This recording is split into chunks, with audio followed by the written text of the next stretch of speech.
Thanks a lot, Coach. Not really much more I can say to that, except for how much of a friend and a mentor he is to me to this day and has been. Coach means a lot to me, and I am here literally today because of him. Throughout my career, and even today, he asked me to come speak, and I was honored.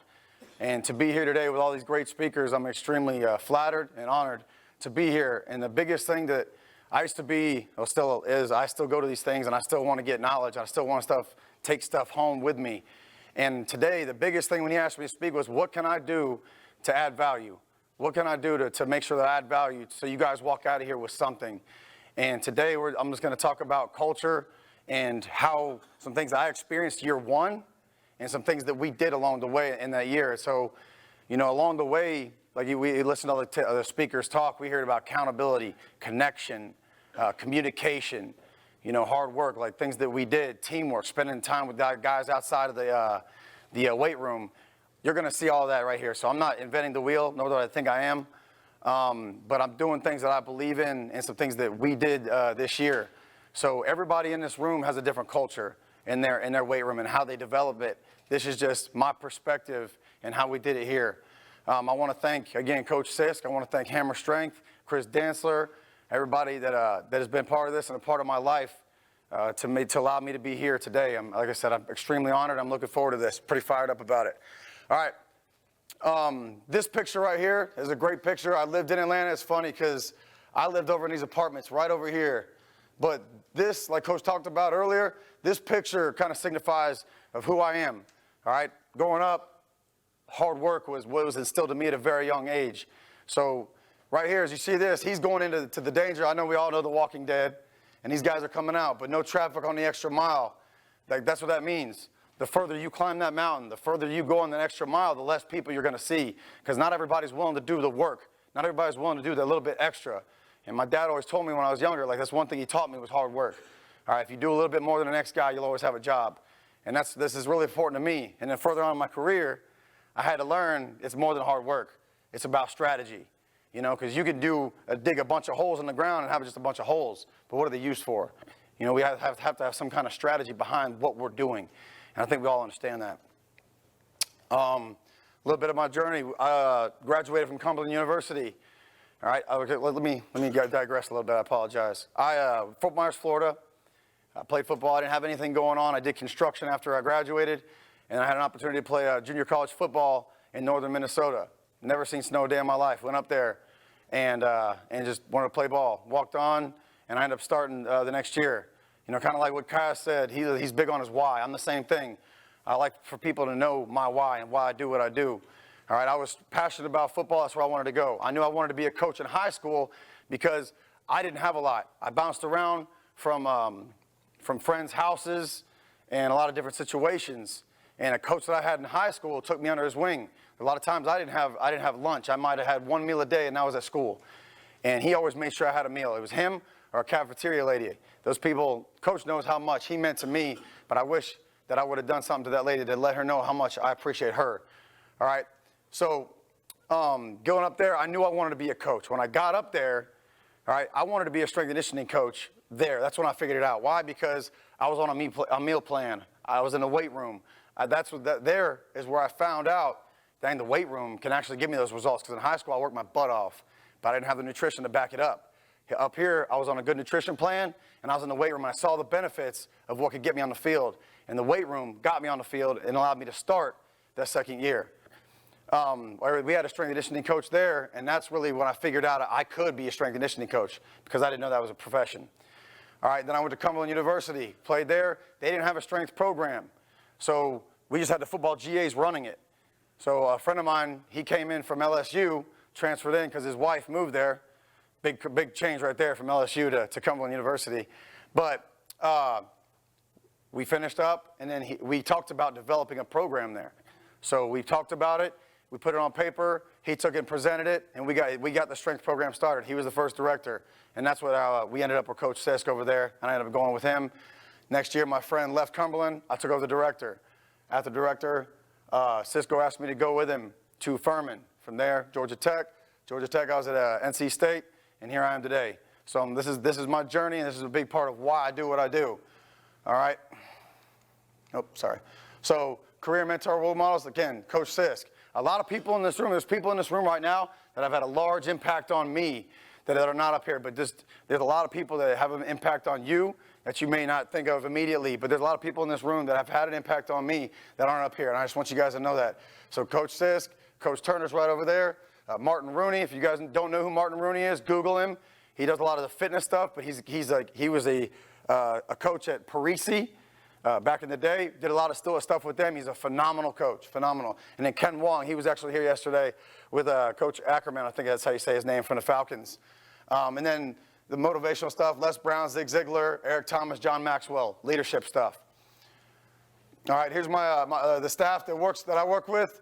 On the left, you got Shane Tucker, which was a former player at MTSU. He's a JUCO receivers coach now. Lance Campbell. To the right of me is Tavon Allen. He was an intern for us at Georgia Tech. Went to West Carolina. Got the pleasure of bringing him here with us. And on the right is Gavin Johnson. He was a student intern at NC State for us. Does a phenomenal job. He does all the progression. When the freshmen come in, he gets them, develops those guys, and gets them on board. And we wouldn't be able to do what we do there and now without this staff right here. So going forward now, I like to tell stories, and I like to have drills, right? So guys, if you got come on up for me, please. So right here, what we're going to do is a little drill. All right, stand over here for me, guys, and face that way. All right. I'm going to ask these guys to get this piece of paper in the trash can. Boom. All right, get one shot. Boom, got it. Okay. We'll see what you got. Okay. Awesome. All right, appreciate it, guys. Thank you very much for coming up here. Appreciate you. All right, the big deal is that one, it's like I didn't set out parameters for those guys. I didn't tell them what exactly to do. We just kind of naturally do what we do, right? But then it took one guy to do something different. Which one was most effective? We don't know. My man made one. There's two that were made. But it takes one person to make a difference. That's what I want you guys to understand. All right, now I got a story for you. All right, there was, I think it was in the 50s, there was this island that these scientists did a study on. And it was these snow monkeys. And what happened was they were throwing down these sweet potatoes in the sand, and the snow monkeys would go up and eat them. They had sand all over them, but they would eat them. And after a while, they noticed that one young one, about 18 months old, picked it up, looked at it, walked it over to the water, washed it off, and started eating it. From then, her immediate family started doing the same thing, washing it off, eating it, washing it off, eating it.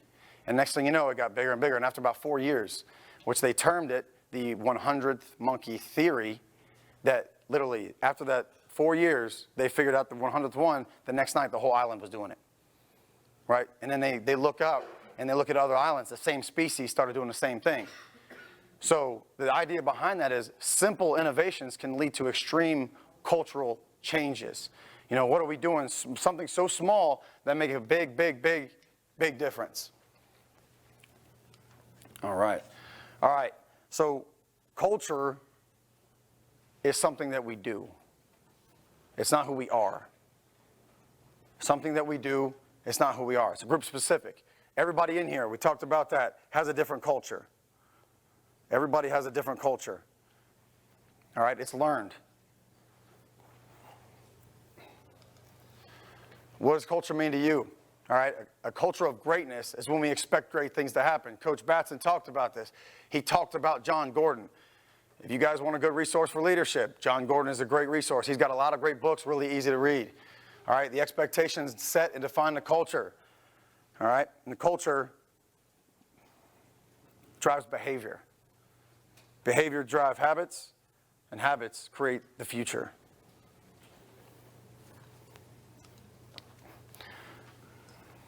Where are you guys right now? We're in Atlanta, right? Does anybody know where True North is? Anybody?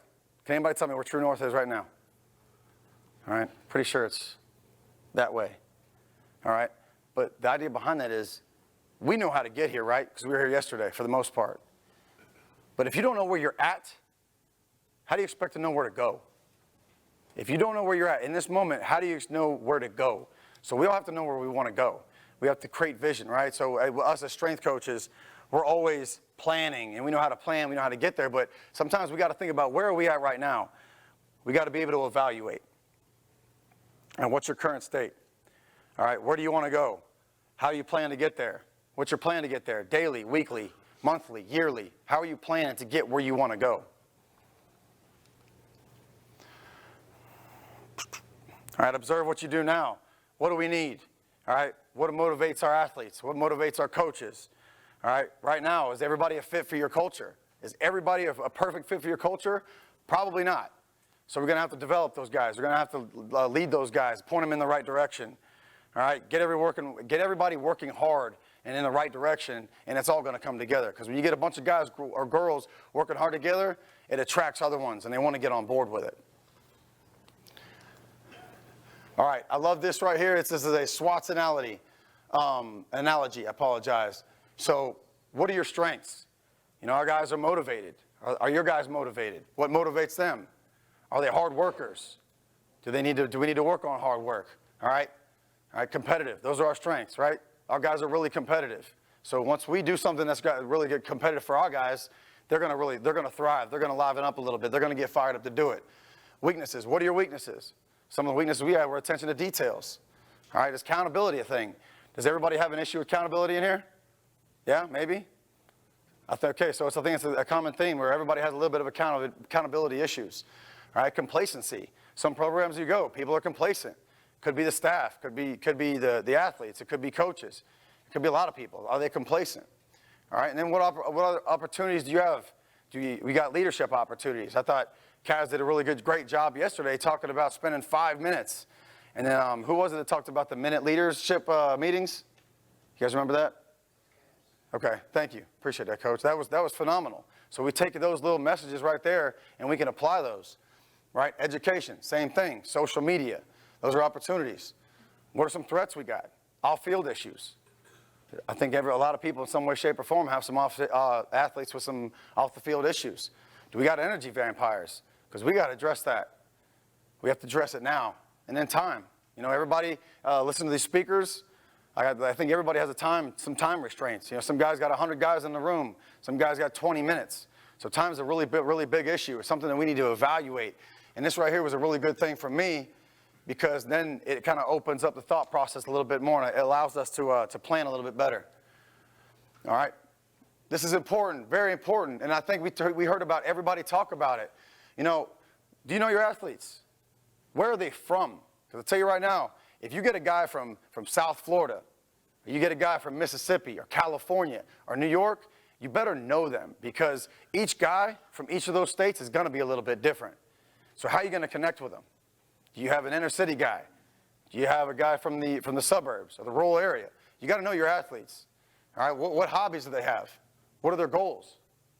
You know, we got a lot of guys on our team who like to skateboard. I thought it was weird. I've never seen that before. A lot of guys are just rolling around on skateboards. You know, it's fine because I think it's a more efficient way to move around if you know how to do it. But I thought that was pretty interesting. And do you know their families? Something I got from Ron McKeefer. He talks about how he likes to ask the athlete, hey, who's the most important person in your life? Who's the most influential person in your life? You know, is it okay if I call them? Is it okay if I contact them to tell you when you've done good or when you're not doing good? I think that's really good, and I try to apply that myself. One of the athletes after a football game, I was walking with his mom, and she said, if he ever acts up, you give me a call. I was like, do you mean that? And she said, yes. I was like, I will. So when he's doing good, I call. When he's not, I call. And I'm okay with that. She likes that.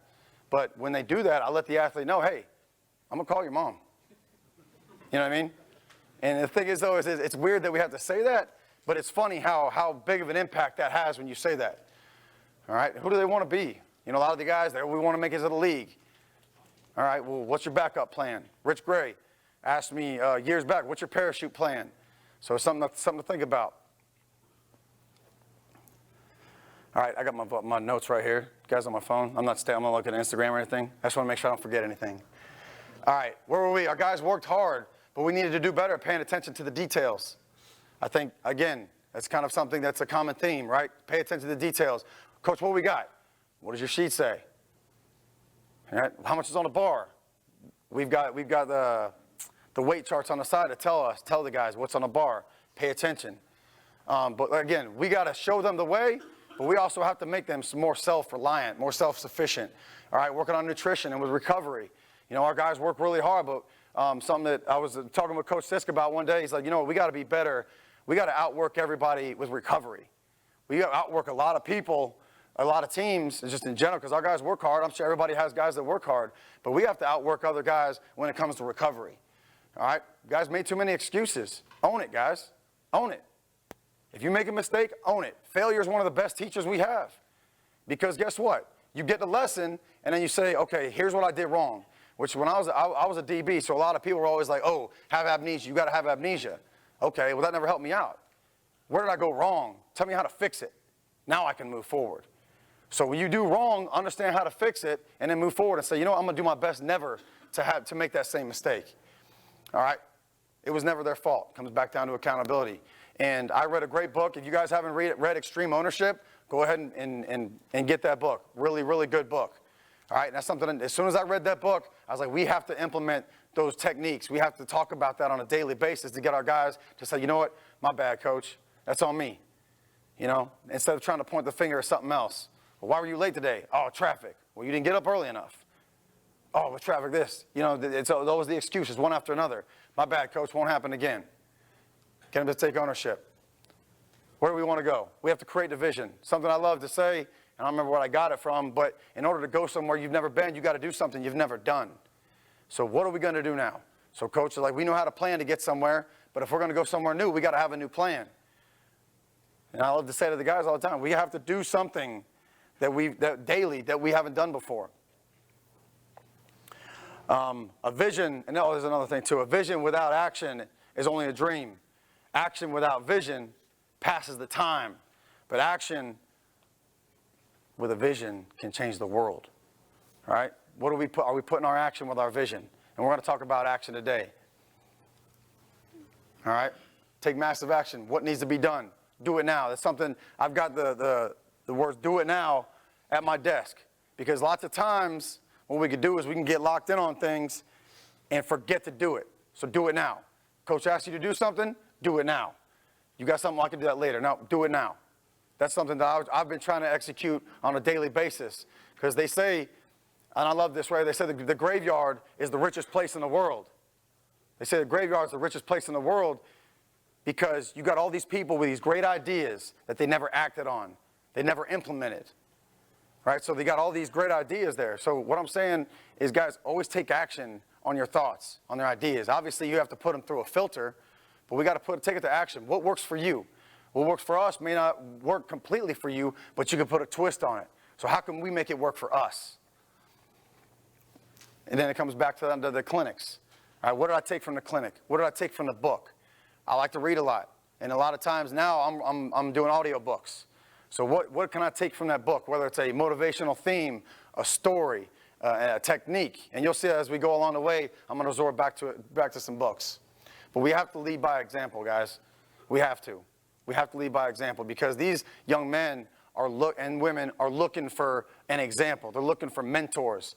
I know when I was an athlete, I was looking for a mentor. I was looking for a man figure in my life because, my dad taught me how to work hard, but he wasn't always around. You know, like I said, in high school, I bounced around from friends' homes. But that's one thing my dad gave me, and I love him to death for it. All right, what's the expectation you set for your team and your coaches? We have to raise the bar. We have to raise the bar. We have to set the bar high, because we always want someone to believe in us and believe that we can do a little bit more than what we think. And that raises our expectations. That raises the bar for us, allowing us to go a little bit further than what we thought we could. Again, if you raise the bar for everybody, when those incoming freshmen come in and they see it, they want to jump on board. They want to jump on board with these older guys. They want to earn the respect of the older guys. And if they're going against the grain, they're not going to get that. So these guys are going to be hungry to jump on board with it and say, hey, coach me, coach, or what can I do? Because they want to earn that respect. And that bottom one is one of my favorite ones, is because the repetition of affirmation that leads to belief. And once that belief becomes a deep conviction, that's when the magic happens. That's when the magic happens. All right, these are some core values. All right, go the extra mile. We talked about that. Stay humble. The pride comes right before the fall. So you see guys that are just so prideful. It's going up, up, up, up, up, up. I'm better than everybody. I'm the man. It's all about me. And then boom, they fall. I've been there before myself. Be enthusiastic. You're going to see that a couple times. Nothing great was ever done without enthusiasm. How are you enthusiastic? You know, what kind of motivator do your athletes need? All right, extreme ownership, accountability. Everybody gets treated the same. Everybody. Guess what? If you come in late, you got this. If you come in late, you got the same thing. That's how it is. Because if I start to treat guys differently, you got the prowler today, and I was like, you know what, you're late, just, you know, because you're better. Let's go ahead and you just spray off the benches today. Guys are going to see that and they're going to lose respect. All right, build positive relationships. That's a common theme I kept hearing as well. Build positive relationships. How are you doing that? Are you getting to know your guys? Are you spending time with them outside of football? Are you pouring into them? Be the coach you never had. Be the coach you never had. That's one thing coming up when I was like, you know, I want to be the coach I never had. I want to be the coach that is way better than the coach that I wanted. I always want to be the best coach that I can. And you guys are doing the same right now because you're here, trying to learn more, trying to make yourself better, trying to make your athletes better. That's what it's about. Believe in the power of one. Like we gave an example earlier with the story of the snow monkeys. All right, it takes one person, 1 degree to make a change. All right, so who's making that change? Are you going to make the change? Is your staff going to make the change? Is one of your athletes going to make the change? Who's going to take that initial step? And then be honest and be real. I think Jacob asked a great question yesterday. How do you get your athletes to, or how do you become vulnerable, show your athletes vulnerability? And that's a great question. And what thought about me is that when we go in this room with a bunch of stud athletes, it's like we got to be the alpha dog. We got to be the man. But you know what? It's okay to let them know that you're vulnerable sometime. It's okay to let them know that you made the same mistakes. Don't think that you got to be the Superman up there and not show any vulnerability. And that's one thing I try to do to the guys. Like, guys, I made the same mistake, man. But guess what? I fixed it. I wanted to make sure that I never made it again. Let's get right and get back on board. All right, be brutally honest if it hurts. All right, be real with the team. Give examples, personal stories. I think I just talked about that. All right, meet the expectations of the warm-up. We had a 6:30 group in the spring. These guys would come in, and I get it. You know, they might have stayed up late, whether it's studying or not. I'm like, guys, when you come through the door, you know, we as the strength coaches have to set the tempo of what we want. We have to set that. We have to be the example, whether it's music, how we're interacting with the guys. And I'm going to talk about it a little bit later what Coach Ackerman said. When the guys walk in the door, he daps up every one of them. Shakes their hands. I try to meet them at the door. Sometimes I'll try to scare them when they're walking in too, to wake them up a little bit. Hide behind the corner or something. But again, like we have to set the expectation. So one time we start off our warm-ups with jumping jacks. We had to do it 5 times before everybody was counting right. It's real simple. Guys, we got to work together. And that's something that one of our values, that is brotherhood. We got to work together. All right, call athletes out for the good, call them out for the bad. Again, build authentic relationships. You want a team that becomes close, take them through something hard together. All right, I'm not the first person to say that. I won't be the last. But this book that I just read, it's called Tribe. Really good book. It's only 3 hours long, audio book. Again, I do a lot of audiobooks. And he talks about there and many different examples on how when you take like certain examples, like natural disasters, if you take people through something hard together, they come together.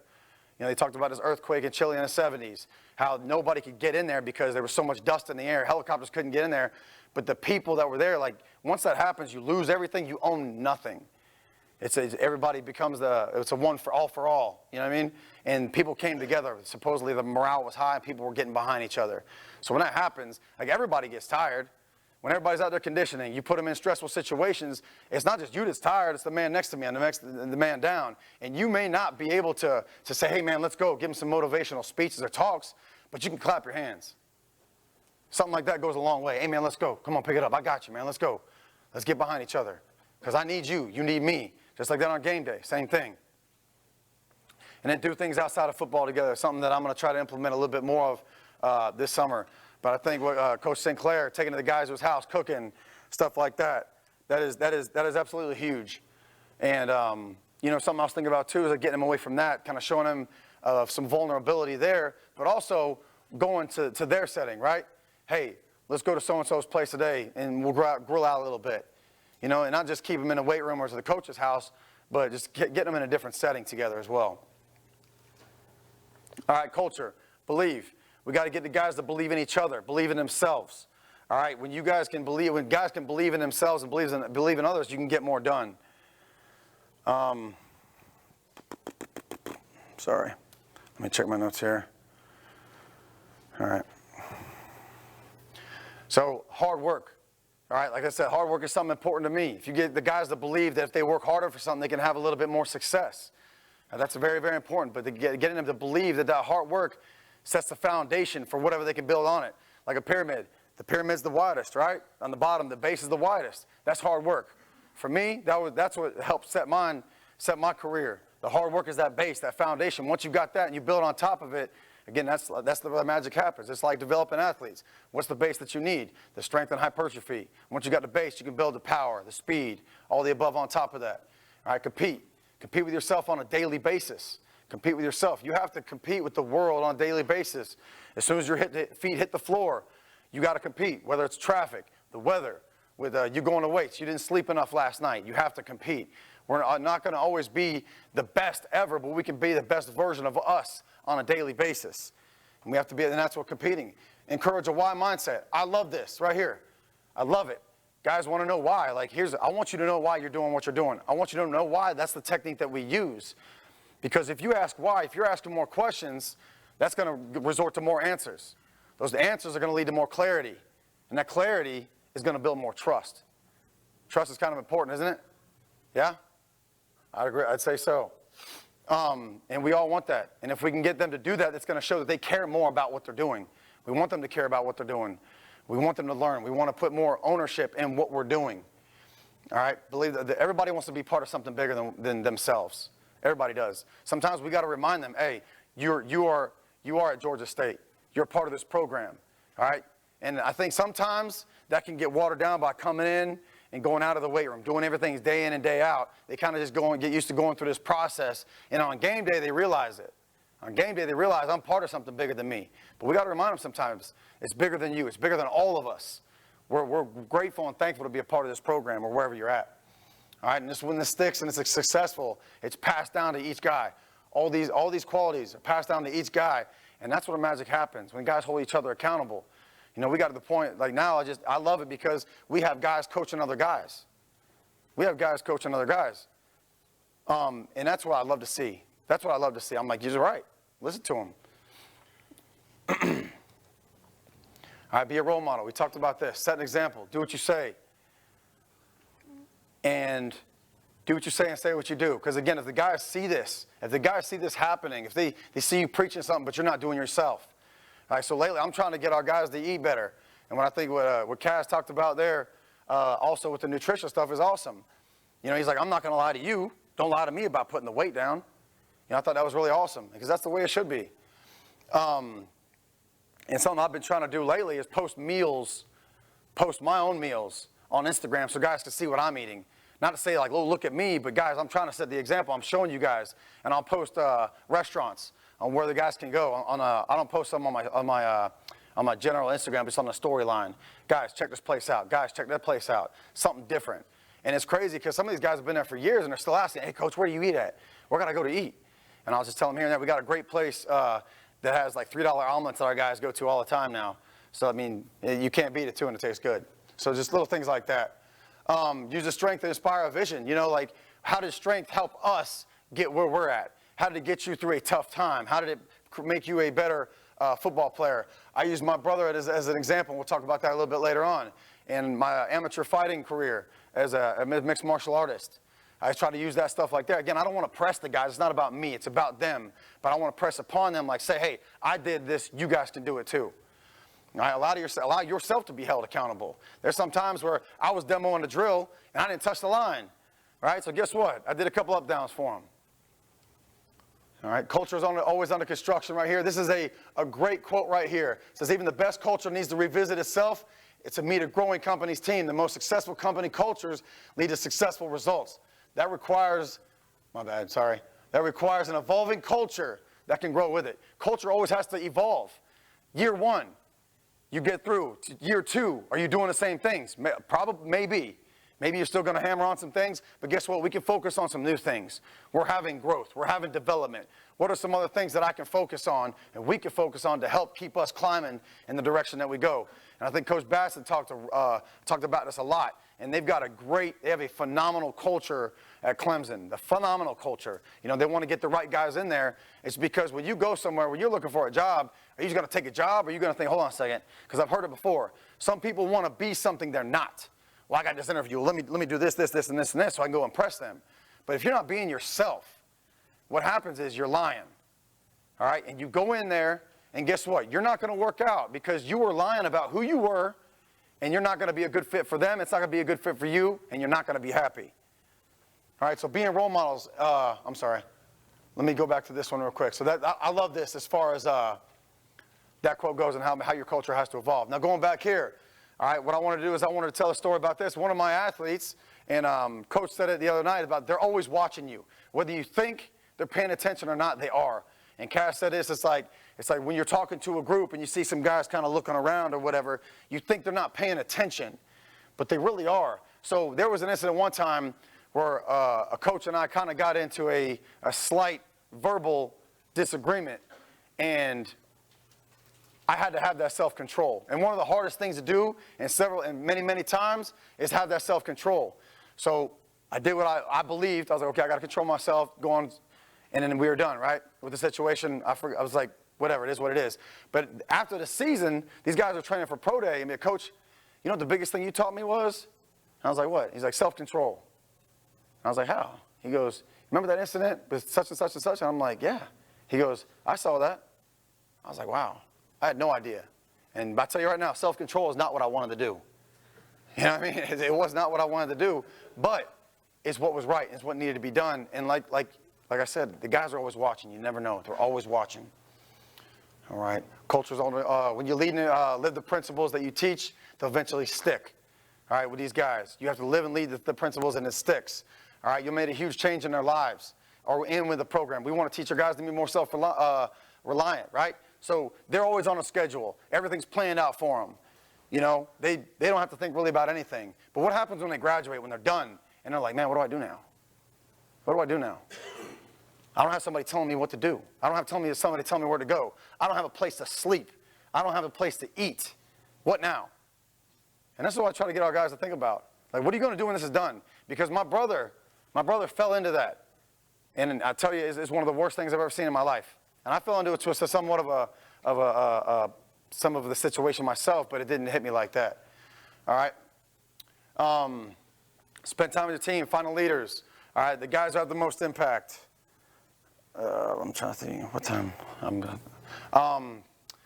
Who aren't afraid to speak up? Call to action to guys. You know, we all need guys that we want to put them out there, and we try to do our best to put guys out in the front to lead, to set the example. And it's not always easy, but we sometimes, if it's leading a warm-up, we got to put a guy out front to lead an example. And some guys will emerge, and some guys will say, hey, Coach, how can I do this better? All right, again, help them be more self-reliant. All right, building our foundation. What do we do? All right, so we started out with a warm-up. All right, we all start with a jack series or some kind of footwork, and then we broke up into warm-up stations. All right, and after that, after warm-up stations, we hit our main work and our platform work. From then, we broke up into stations again for the accessory work. So what does it do right there? It creates smaller groups, less athletes per coach, and it's more intimate, right? When it comes to the athletes. All right, the guys couldn't hide. You cannot hide in a small group. We did everything on a cadence. They couldn't hide. So some of those guys that want to try to hide in the back and try to skip a couple reps couldn't do it. All right, we had more energy. All right, again, nothing great was ever done without enthusiasm. So we had a lot of energy there, and we took advantage of those small groups. All right, more accountability. Guys had to be accountable. They couldn't hide. They were holding each other accountable. Hey, man, let's go. All right, more opportunities for leadership. And this was awesome for us because we did a lot of things on cadence. We're like, hey, you got it right now. Run it. So guys step out there, up, down. One of the best things, and I wish I had video of it, was when we had stations, and one of the stations was done. And then when the guy came over there, and the coach was leading it from a separate group, he ran over there, and we were doing these chest supported rows. He was like, up, down, and they were all counting to it. And everybody, the whole team, there was like 50 guys over there. And Coach Stock was in there listening. He was like, I've never seen that before. And that happened, it was genuine. It wasn't forced. And that's where the magic happens, is when you get guys going in the right direction, they're going to take the lead on it and run. All right, getting touches. So getting touches, it's like, and I got this term from Irvin Young, good friend of mine, great coach. I was like, I want guys to get more high fives, more daps, stuff like that. He's like, we just call it getting touches. I'm like, perfect. So in between sets, in between reps, when we're transferring from station to station, guys are getting a dap up. Give me some knuckles, something like that. So coaches are doing it too. We're all doing it. Again, so we can help create that bond of getting closer. All right. Now here's kind of our foundation of what our culture is built on, is juice. You heard that a lot. You heard that a lot today and yesterday about guys bringing juice, guys having juice. We got to find it. We have to find it on a daily basis. The coaches have to have it first. In order for me to give you a gift, in order for me to give you something, I first have to have that. All right. So if you want to love somebody, you first got to love yourself. If you want to give somebody energy, you first have to have energy. One thing all successful people have, one thing all the most successful people in the world can do, is they don't always act how they feel. Are you tired today? Yeah, I'm tired. But don't act how you feel. Don't act how you feel. And that's something we always preach to the guys. Brotherhood. All right, the quality or state of being brothers for a particular state. All right, and I love this next story. His blood is thicker than water. Everybody know what that means? Yes? All right, well, I actually wanted to look it up. I was like, what does blood thicker than water mean? I was like, to me, growing up, I wasn't close with my family. So that means nothing to me. Blood's thicker than water. Doesn't mean anything to me. So I looked it up. And what it meant was, what the old way, it says, the blood of the covenant is thicker than the water of the womb. The blood of the covenant is thicker than the water of the womb. And that stuck with me. That stuck with me big time, because it goes, I will have a stronger bond with the men and women that I fight with and I go to battle with than I will have of any family member that I have. So that stuck with me, because lots of times I was with my friends. I was with my friends going through battle or something. They were letting me live with them, and while my family was doing something else. So that meant a lot to me. And the guys, right, that are battling every day with each other are going to have a different bond than they will have with their family, because their family's not out there doing the work with them. Just like on game day. Nobody else is out there doing the work for them. They're working together. And that's what I thought was really good. And I shared that story with the team. Getting touches, we talked about that. Player-only meetings. All right, and then leadership teams. The leadership teams was really good for us, which I think a lot of people do, is the competition teams, do the draft and whatnot. We're going to talk about that. Brotherhood. Now, these are qualities right here from the book Legacy. A lot of the stuff that I have in here is from that book, Legacy. If you haven't read it, you need to do that. All right? Really, really, really good book, and it talks about a lot of different things that you can do to help build the culture. It's about the New Zealand All Blacks. Very, very good book. All right, go heavy. All right, go heavy. When things get tough, we got to dig in and go harder. All right, something I got from Donna Boucher, and Coach Carizzi used it too, is technique, tempo, and teamwork. We talk about this. Those are three things that are just completely phenomenal. All right, when you talk about the weight room, all right, what's the most important thing in there? One of the most important things is technique. Are you going heavy with the technique? Are you really putting it down with the technique? Are you focusing on the technique? All right, what's the tempo? What's the tempo that we want for the day? What's the tempo of the exercise that we're looking for? All right, if you put tempos on your exercises. And are we getting teamwork? Are we getting the touches? Are you pushing guys? Are you coaching guys? What are you doing? These things that we always talk about. The juice, brotherhood, and go heavy. Something I always talk about in the technique, tempo, and teamwork. All right, so right here, answer the bell. This is something we just recently came up with, because, every day we got to bring juice. Answering the bell, this one stuck with me, because I obviously had a fighting background. But a boxing match the fight starts with a bell, the round starts with a bell, it ends with a bell. If the bell rings and the guy does not get out of the corner, he is disqualified. He quits. He verbally quits, saying, you quit, you're done, get out, leave. Every day, we have to answer the bell. This is a ritual for us. Every day, we have to answer the bell. At first, the guys, got pretty fired up about it, and now they want to ring the bell themselves. So before we get a session started, we used to start it on a whistle. Now the guys go up there, ring the bell. Whenever we hit a max, we ring the bell. I bought that online on Amazon, and it is an official boxing bell. It's awesome. I scraped off the logo, put ours on there. But this is something that got our guys fired up. Again, bringing something new to the table. All right, pace. I love this right here. Now, you could take things and everybody is going to apply it differently. So perception. Are the guys too fired up? If they're too fired up, their perception of the weight room is going to be different, right? If they're too fired up, their perception is going to be good, going to have a lot of energy. Their activation is going to be high. Their concentration may be high, or they may be like just scrambled in the brain, right? And then their execution is going to have a difference as well. If their perception is bad of the weight room, if it's down, they got no energy, it's going to affect their activation, all right? Then that's going to affect their concentration. If their concentration down, you think they're going to have the technique, the tempo, the teamwork? No, it's going to be all down. All right, and then the execution. All right, we have to focus on these things. What are we looking for the session? Every session is going to be different. What is the response? What is the most important thing? Are we maxing today? It needs to be high. What are we doing? Is it today is a recovery day? What's it going to be? All right, social media. Now we're going to have to talk about some things on how to do this. I know you guys all, for the most part, understand social media, but giving guys shout-outs on social media, really, really simple, right? Guys giving their teammates shout-outs. Cisco talked about this at Georgia Tech. He goes, you guys are always talking about what you're doing. You're always talking about what you were doing. You was talking about how you grinded today. How about you call out one of your teammates? How about you say, hey, man, so-and-so was grinding today. He did a really good job. He was coaching me up today on the platform. Appreciate it. All right, repost some meals with shout-outs and tags. I saw Matt Shadid. He's at UMass right now, I believe.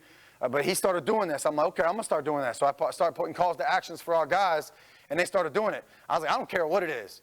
If you repost it and tag us on Instagram, I'll repost it. All right, competition, team weekly winners. Louisville is doing something right now. They're doing a really good job with it. NC State did a good job with it. And then posting highlight videos. I think Coach Carizzi does the best job I've ever seen about putting social media stuff out there. He does it on a daily basis, and the way he packages it, it's freaking awesome. He has, it's not like one of those guys, it's like I gotta have, the exact, I'm not gonna put this up there if it's not, textbook perfect. He runs a great program, and his guys have great technique, but it's genuine. It's not, let me hide behind the scenes and edit everything like most of the people on Instagram do. It's genuine. People want to see that and respect it. And Coach, I appreciate all you do for the strength and conditioning industry. Creating a ritual. That's what I got from, we talked about the rituals already with the touches, ringing the bell, answer the bell, stuff like that. It's huge, creating rituals. What are your rituals? Some guys have to wait for the answer to the door. That's a ritual. Guys have their game day rituals. What's a ritual that you could do with your program to get started that the guys will buy into? All right, this is right here. Rituals are key for reinforcing the emotional glue. It's got to stick emotionally. When you're in an emotional state, when something happens, you remember it. Like when you're a kid or something good or bad happens, you remember it because of the emotional state you're in. All right, tell stories. I love to tell stories. I told a couple today, right? So each week, I start off the week with a story with the guys, and eventually they'll ask for them. Hey, Coach, like sometimes I'll do it at the end, the start or the end of the session. But Coach, we're not going to do stories today? Pump the brakes. I got you.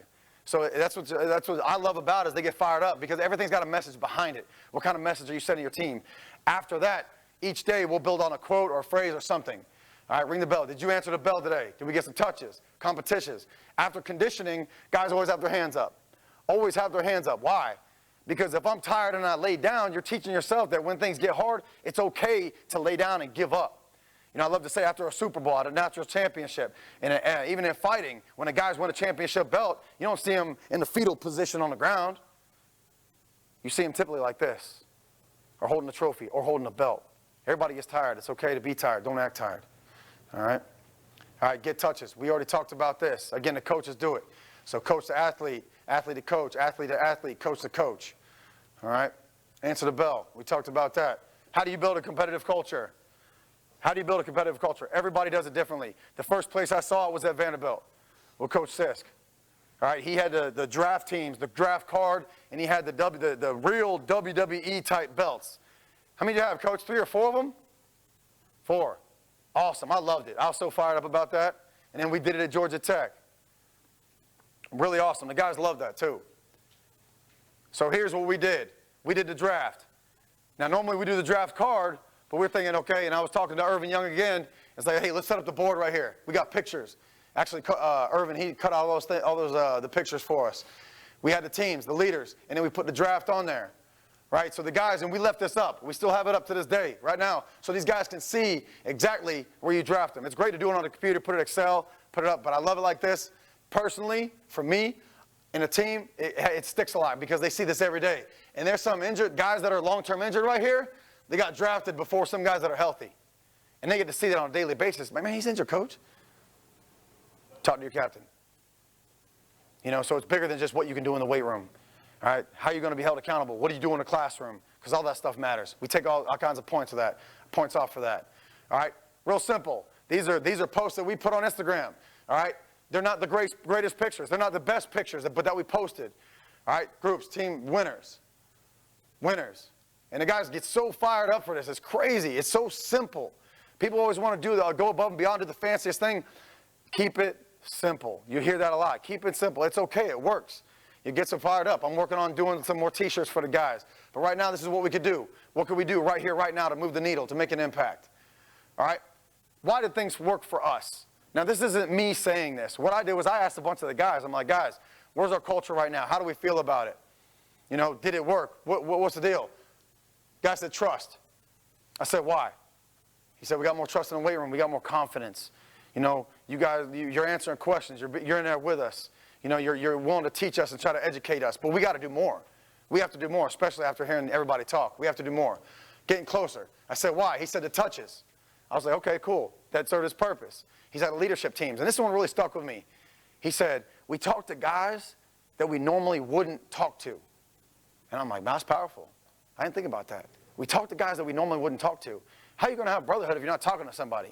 How are you going to be close if you're not talking to somebody on your own team that you got to play with on a daily basis? Or even if that guy's not playing, he might be on a scout team. But you better bust your butt on a scout team because that's where you're going to earn the respect. All right, guys excited about getting extra work, attacking weaknesses. Guys started coming in the weight room after spring practice to work on some of their weaknesses.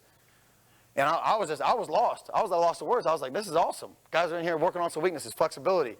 All right, so they could feel it. The biggest thing that I tell our staff that we could do is like, if you want to connect with a guy right now, find something he's not good at. Help him out with it. If he's tight in his hips, show him some soft tissue therapy stuff. And we know how to do that, right?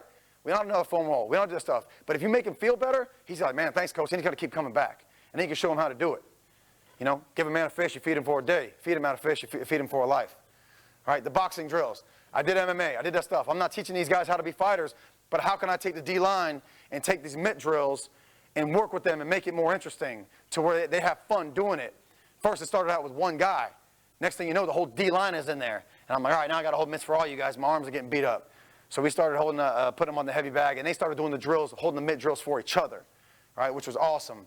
All right, creating the best environment that they want to be there. Make it a positive experience. And I'm extremely blessed to be in this situation right now, and there's so much more that I have to learn and what I'm learning on a daily basis. One thing that I love to do, and I know a lot of you guys already have this mindset, and for the young guys in here, don't lose this mindset, because if you look at a black belt, right, a black belt, 10th degree black belt, whatever it may be, they're the best of the best, right? They don't make mistakes. But you know what? They got to where they're at because they already made all the mistakes. So don't be afraid to make mistakes. It's okay to fail, but understand your failures and learn how to fix them. But always have that constant, that white belt mentality of meaning. When you're a white belt, what are you trying to do? You're trying to learn everything. I want to learn, because I want to be the next belt. I want to get the next belt. I want to get to the black belt. That's the white belt mentality. So don't ever lose the white belt mentality, guys. Don't ever lose it. Always try to be better. Always try to grow and learn the most that you can so we can be the best for us, our families, the coaches that are mentors, and our athletes. And I challenge you guys, please always have that mindset. Does anybody have any questions? We're up for time. Awesome. I appreciate everybody for your time. If afterwards you guys can holler at me if you need to. Appreciate you guys. Thank you.